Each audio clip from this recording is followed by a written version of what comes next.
জিলহজ মাস, এই যে মাসগুলো চলতেছে এগুলো কিন্তু হারাম মাস, এগুলোকে মূল্যায়ন করতে হবে।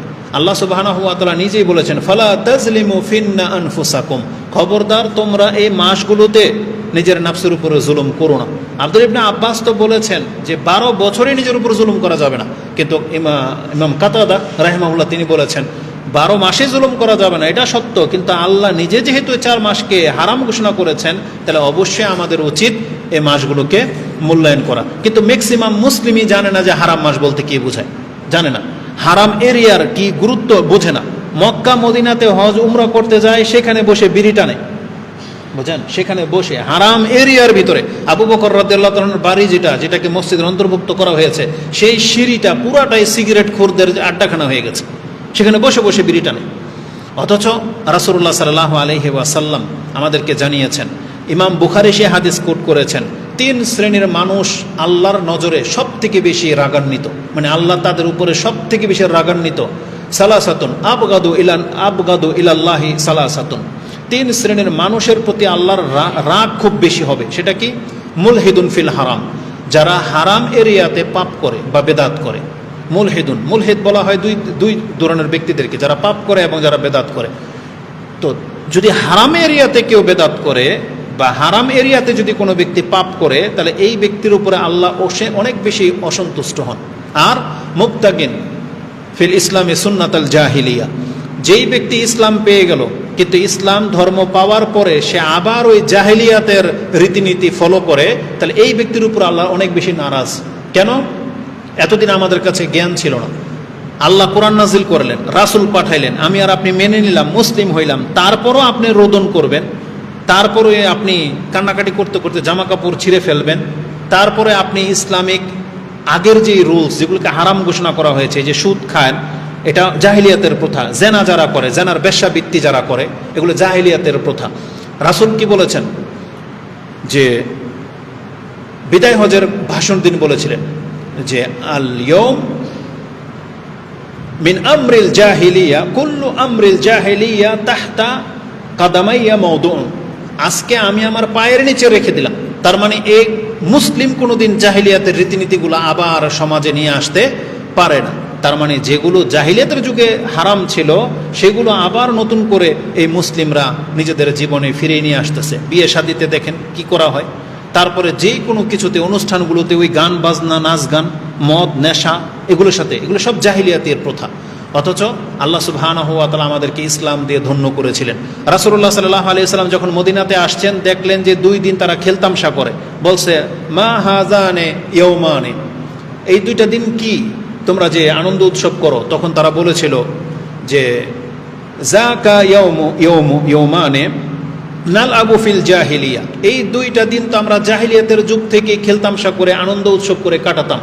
তখন রাসূলুল্লাহ সাল্লাল্লাহু আলাইহি ওয়াসাল্লাম বলেছেন, ইন্নাল্লাহা কাদ আবদালাকুমা খায়রুম মিনহুমা ইয়াউমুল ফিতর ও ইয়াউমুল আযহা, আল্লাহ তোমাদেরকে এই 2টা উৎসবের দিনের চাইতেও অনেক উত্তম 2টা দিন আল্লাহ তোমাদেরকে দান করেছেন। সেটা হলো ইয়াউমুল ফিতর, একটা হচ্ছে রোজার ঈদের পরে যেটা আমরা রোজার ঈদ বলি, আর একটা হচ্ছে কুরবানির ঈদ। এই 2টা দিন আল্লাহর পক্ষ থেকে আমাদেরকে আনন্দ করার জন্য অনুমতি দিয়েছেন। আর সেই আনন্দটা কি? 2 রাকাত সালাত। রাসূল বলেছেন হাজা ঈদুনা আহলাল ইসলাম, এটাই হচ্ছে মুসলিমদের ঈদ। এই 2 রাকাত নামাজকে ঈদ বলা হয়েছে। ঈদ মানে খেলতামশা করা না, ঈদ মানে ওই যে নাচ গান এগুলো করা না, এগুলো তো জাহিলিয়াতের যুগের লোকেরা করতো। কিন্তু মুসলিমের ঈদ হচ্ছে তারা 2 রাকাত সম্মিলিত 2 রাকাত জামাতের সাথে সালাত আদায় করবে, এটা হচ্ছে ঈদ। ইমাম বুখারী রাহিমাহুল্লাহ বলেছেন, যাদের ঈদের নামাজ জামাত ছুটে যাবে তার উচিত নিজে নিজে একা একাই 2 রাকাত নামাজ পড়ে নেওয়া, কারণ সেই ঈদ থেকে মাহরুম কেন হবে?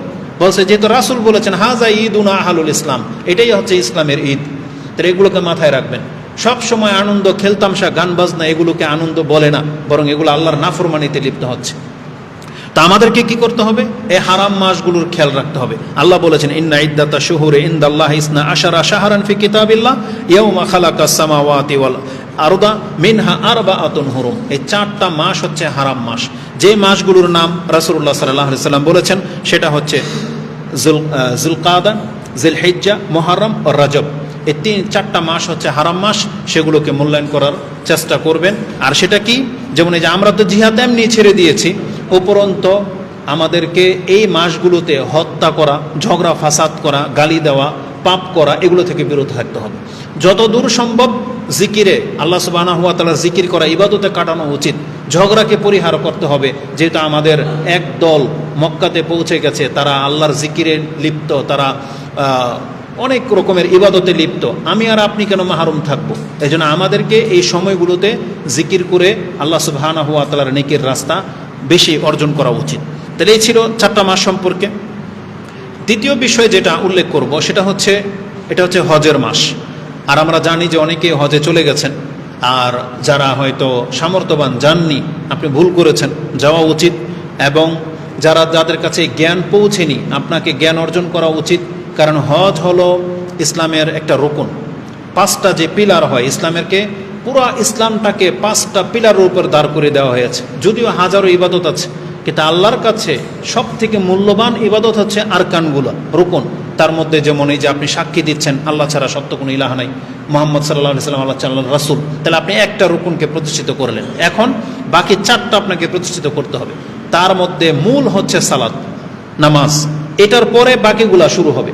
যেমন প্রথম হচ্ছে তাওহীদের ডাক, আপনি আল্লাহকে মেনে নেন, রাসূল সাল্লাল্লাহু আলাইহি ওয়াসাল্লামকে রাসূল হিসেবে মেনে নেন, তাহলে আপনি প্রথমটা, এটা ঠিক হলে নামাজ ঠিক হবে, নাহলে নামাজ পড়লেও কাজ হবে না।